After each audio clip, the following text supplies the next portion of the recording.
कुशीनगर जिल्ह्यातील अहरवली गावात जोशी परिवार राहत होता। महेश जोशी 50शी पार केलेला गृहस्थ रोज वॉचमन म्हणून कामाला जायचा। त्याच्या कमाईवर कुटुंबाचा उदरनिर्वाह चालत असे।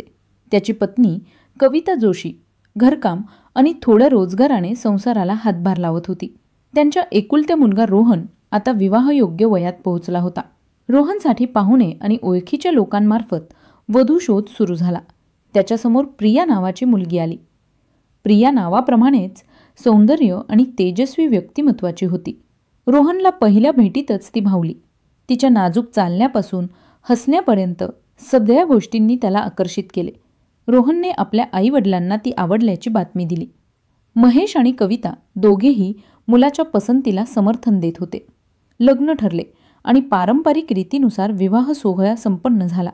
प्रिया घरात सून म्हणून आली आणि नवऱ्या रोहनसोबत तिचा संसार सुरू झाला। सुरुवातीला सगळे सुरळीत चालले। प्रिया आनंदी होती कारण तिला नवरा तसेच सासू सासरा यांचा प्रेम आणि लाड मिळत होता। घरात सुख शांतीचे वातावरण होते। परंतु काळाच्या ओघात घरात हळूहळू काही विचित्र संकेत दिसू लागले। काही महिन्यांनी घरात शांततेत हळूहळू बदल दिसू लागला। महेश जोशी जो आधी फक्त कुटुंबाच्या सुरक्षा आणि कामासाठी घराबाहेर जात असे, रात्री घरात असताना प्रियाला जवळ येण्याचा प्रयत्न करू लागला। सुरुवातीला प्रिया सावध होती, पण महेशच्या थट्टा मस्करी आणि लक्ष वेधण्याच्या कृतींनी तिचे मन हळूहळू हलायला लागले। हे लक्षात येणे की घरात फक्त ती आणि महेश असताना काही वेळा हातांचा स्पर्श, थोडी हसण्याची गुप्त मजा होत असे, प्रियाला थोडीशी विचित्र पण आकर्षक वाटायला लागले।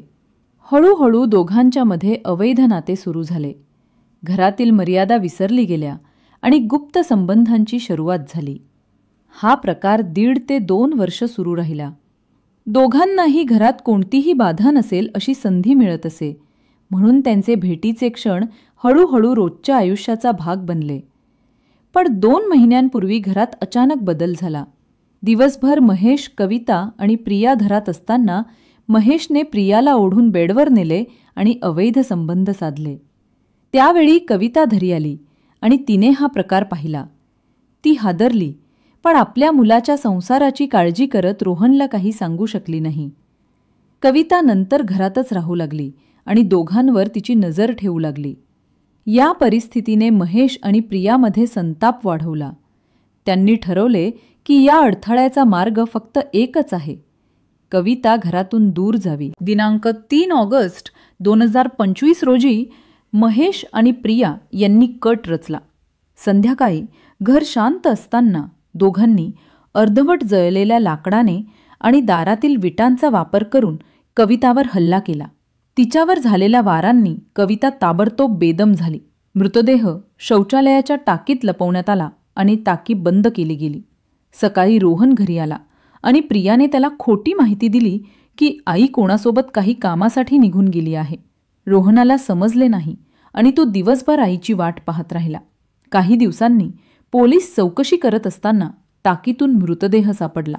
तपासात प्रिया आणि महेश यांच्या खोट्या माहितीचा उलगडा झाला। प्रियाने कबुली दिली की गेल्या 2 वर्षांपासून महेश सोबत तिचे अवैध संबंध होते। कविता विरोध दर्शवू लागल्यामुळे दोघांनी तिचा खून रचला होता। या प्रकरणी महेश आणि प्रिया यांच्यावर गुन्हा दाखल करण्यात आला आणि अटक करण्यात आली। पोलीस अजूनही तपास करत आहेत आणि गावातील लोक ह्या घटनेने अशाच वास्तव आणि थरारक घटनांसाठी चॅनलला सबस्क्राईब करा।